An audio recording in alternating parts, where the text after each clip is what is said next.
of our first, Rachel from Cecily's Closet, has been a speaker, actually one of our first speakers when we were actually meeting in person at the Ronald McDonald House across from Rady Children's Hospital. Um, she'll share with you many of the resources that they have at Cecily's Closet. So I'm going to turn it over to Rachel. Please briefly introduce yourself, and you have the audience. Thanks, Carol. I'm just going to see. So I'm going to say stop sharing, and hopefully I'm used to WebEx at my work. So let's just make sure. Am I sharing? Is it working? Yes. Okay, it is. Okay. Maybe, is it not in? Oh, here we go. Set up slideshow. From beginning. I love that I work in tech and I can't do this. There we go. Hi. So I'm so excited to be here. Thank you so much for having me. I am so proud of you for creating this group. You inspire me with everything that you've done for Alex and advocacy and helping families like ours that have a child with a rare undiagnosed syndrome. And I just love you very much. And I wish that life was slower so I could actually spend time with people like you and Emily Dalton, who I think I saw might have joined, because you're both just wonderful people who give back and just wonderful people. So I'll jump in. Cecily's Closet. So here's a little brief agenda about Cecily's Closet, our mission. We'll talk about what we've done in the community, and then of course, open it up for any questions. So you may know about Cecily's Closet or you may not, but when we founded it 10 years ago, we didn't expect it to be what it is today. And so we named it after our daughter, Cecily, who of course is our inspiration in all things. She was born and the doctors told us she was healthy. And I just had this gut feeling that that was not true. And they thought I had postpartum and chalk it up to all these other things. But lo and behold, as she grew, she had failure to thrive and just every challenge under the sun, and essentially now has a doctor for every organ, and was told she would never talk, walk, get out of a wheelchair. In fact, they said, "Are you sure you want to take her home?" And, I was like, yes, of course. She's our kid. And we believe in miracles. So fast forward, we have done so much testing, trying to figure out what makes Cecily Cecily. Comprehensive genetic testing, whole exome, whole sequencing. We've taken her to about 6 different hospitals across the United States.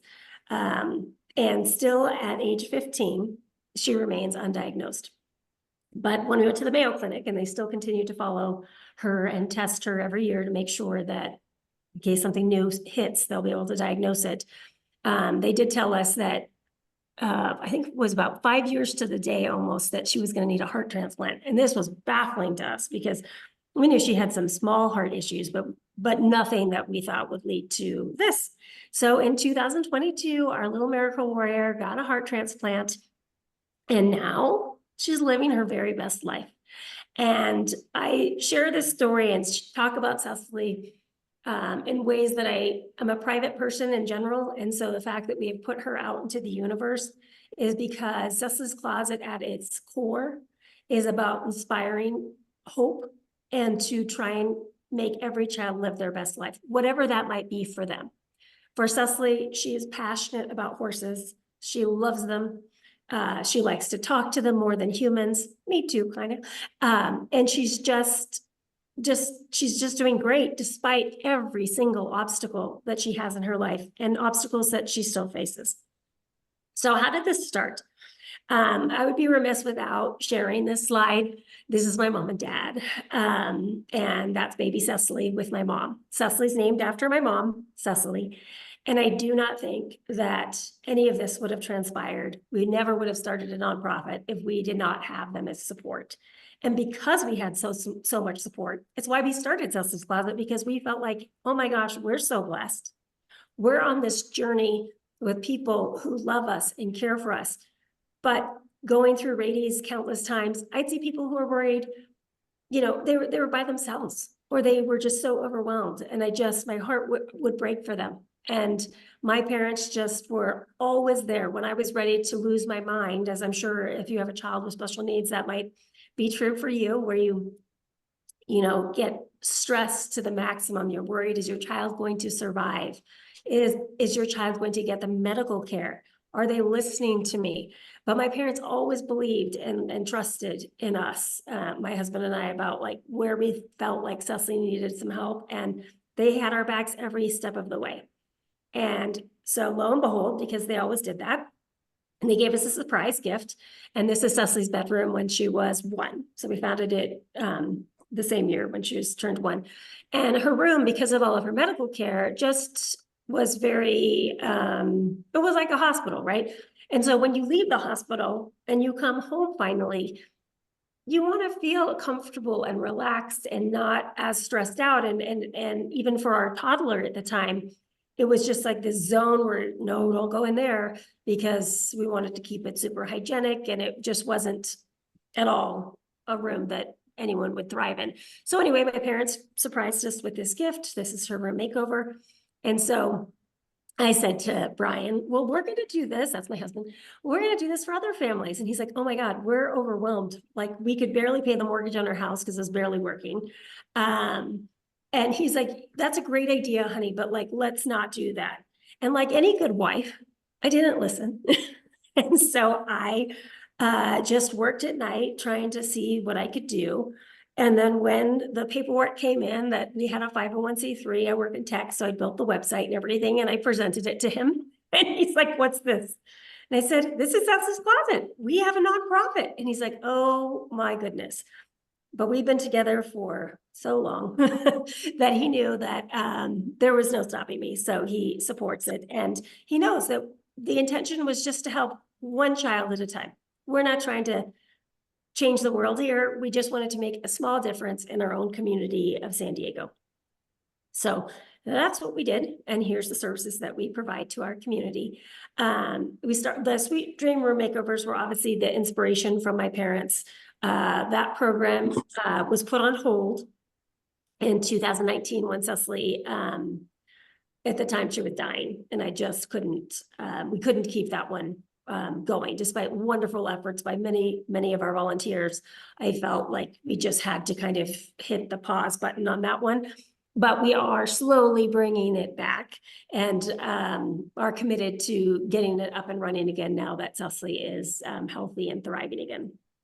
And then we have durable medical equipment. And to be honest, that was the original heart of our organization.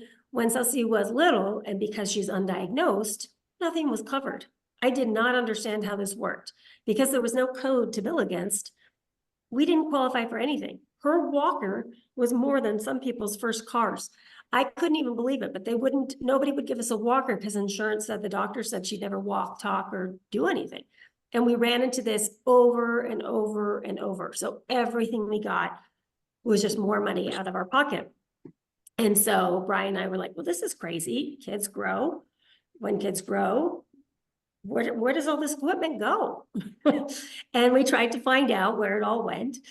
And lo and behold, there really wasn't a way to track it. So even if an organization like California Children's Services or Medi-Cal or a regional center was giving kids equipment, it wasn't really tracked. And so we just decided, hey, we are not going to be able to solve this problem, but we could probably help it.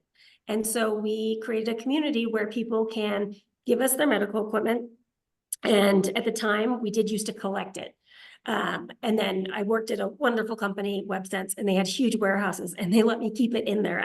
My mind is blown, like, believe in good things. Like, it was a corporate, just grace. The company was so lovely. But then we realized, oh my gosh, it's taking more time to get the equipment and put it somewhere. And by the time we put it somewhere, someone wants it.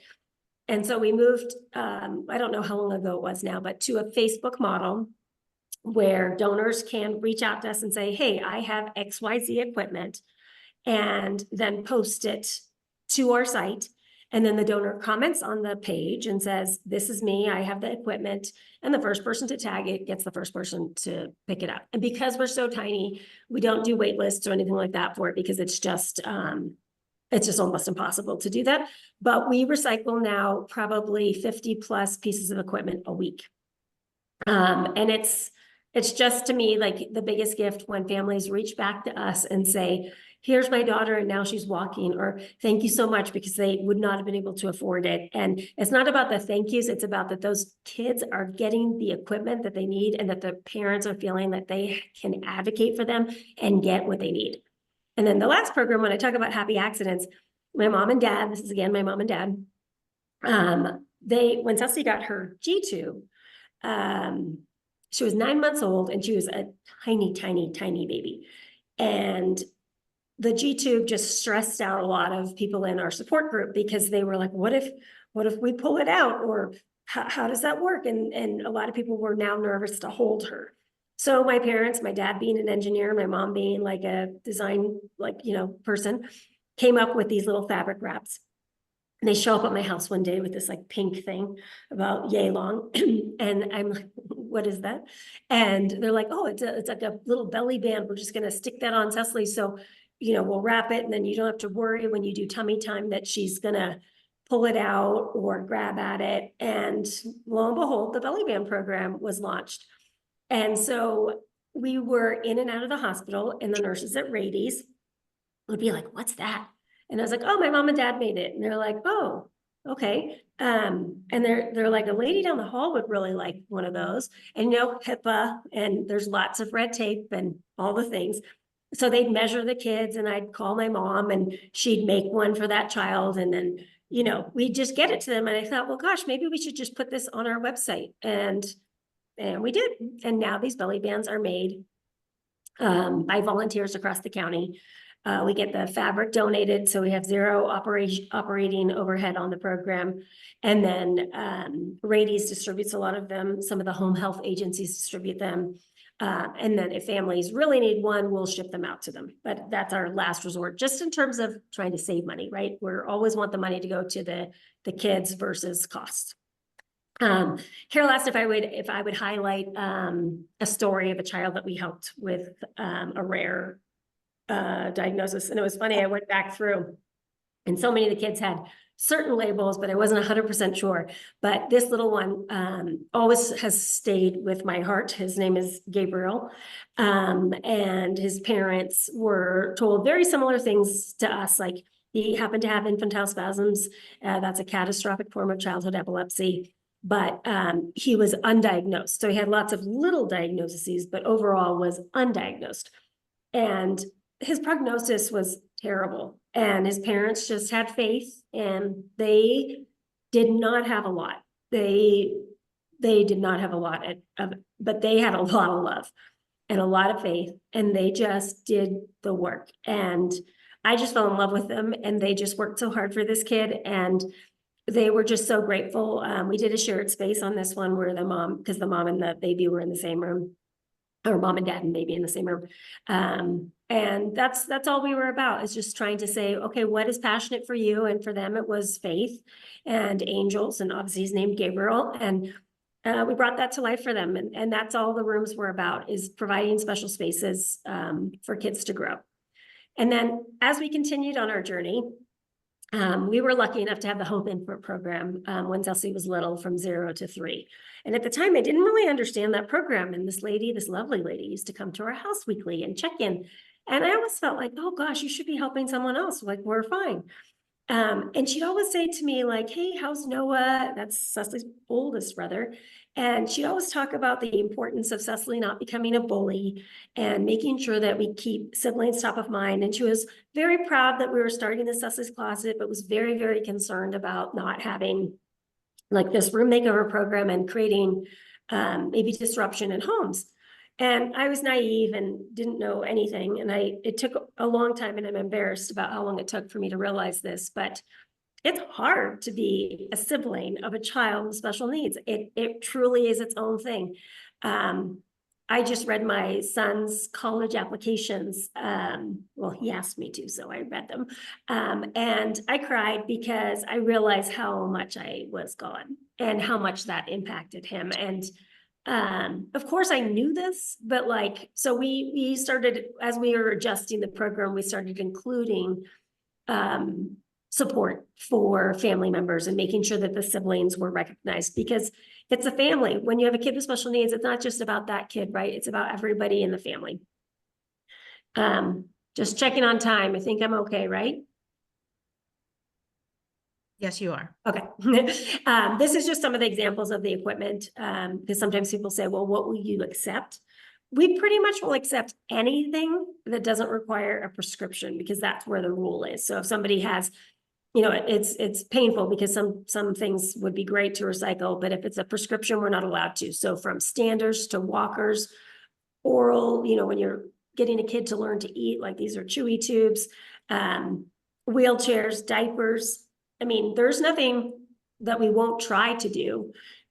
We predominantly service the way we wrote our mission and the way our 501c3 was built. At the time, Cecily was one. So we are in the process of trying to update our 501c3, because it was from servicing children from ages 0 to 18.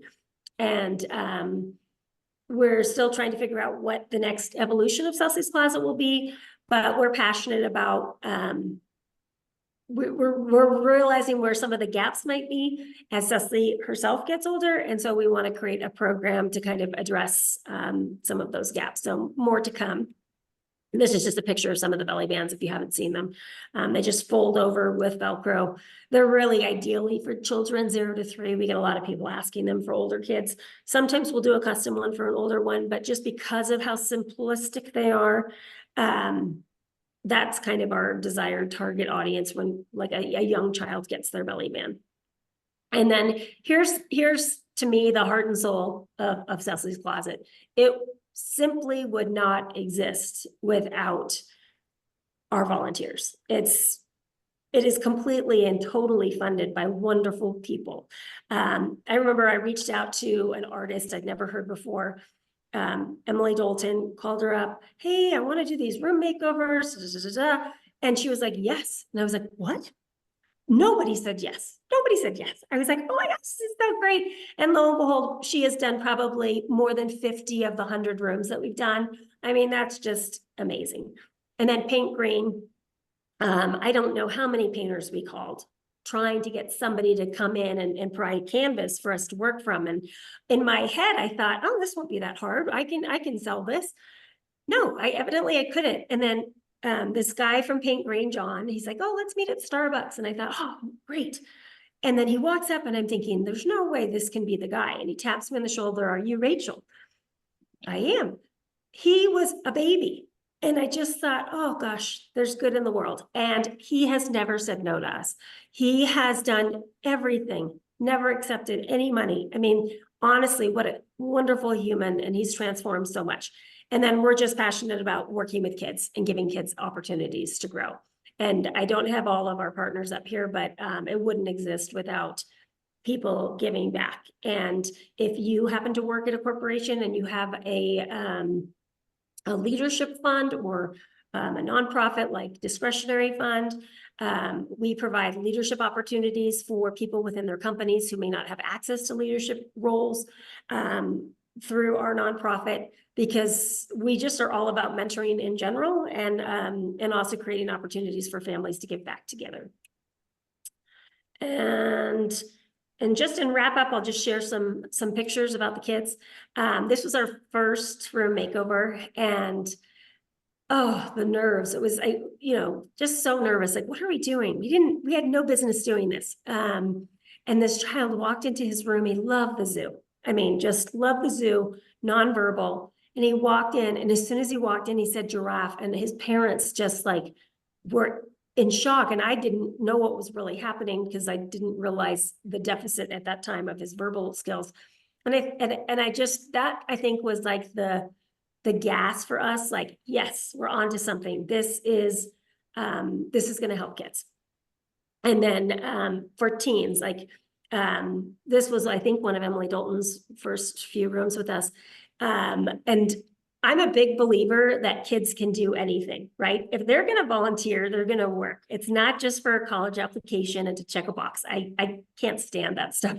And so when these kids would show up, I think they were generally like, I can't do that. I don't know how to do that. And they worked. I mean, they sweated it out. I think we were in Chula Vista this particular day. It was hot. And these kids did the work, and they built the furniture, they do everything. And I think what they get from that is the fulfillment that they can make a difference. And that is ultimately what Cecily's Closet is about. You can make a difference one kid at a time. You know, we can't cure everything, but if you have the passion and the heart and you just believe, you can make a difference. And then these are some of my favorite spaces. And then just some more of our volunteers that you can see, quite young. Because community is everything. And it, as everybody knows, if you have a kid with special needs, it takes a village. And we are just so grateful to live in such a wonderful community where the support has been extraordinary for what we're doing, and we're committed to the cause. And we wish that some days, you know, we are slow to respond. It's because real life happens, and we just know that do your best, try hard, and that's what we're all about. Any questions? Thank you so much, Rachel. I have to say, Alex has used 2 of those programs, and it's been absolutely wonderful. I mean, I'll just briefly share with the durable medical equipment. Exactly as you said, we were waiting for a wheelchair. Alex had stopped walking, and he was too big for a toddler stroller, and we were able to, you know, borrow a wheelchair. It was hot pink, but he loved it nevertheless. And then also the dream room makeover. Alice was really sick around Christmas. He was in the hospital for a month. We were told maybe he wouldn't be able to come home. And yeah, and then Rachel set up the redoing his room, well, actually a new room, because he was getting too big for us to carry up and down the stairs. And so we converted our dining room into a room, and the makeover happened there. And so when he did come home, he was surprised to his Star Wars themed room. So thank you so much for what you do. Are there any questions from the audience?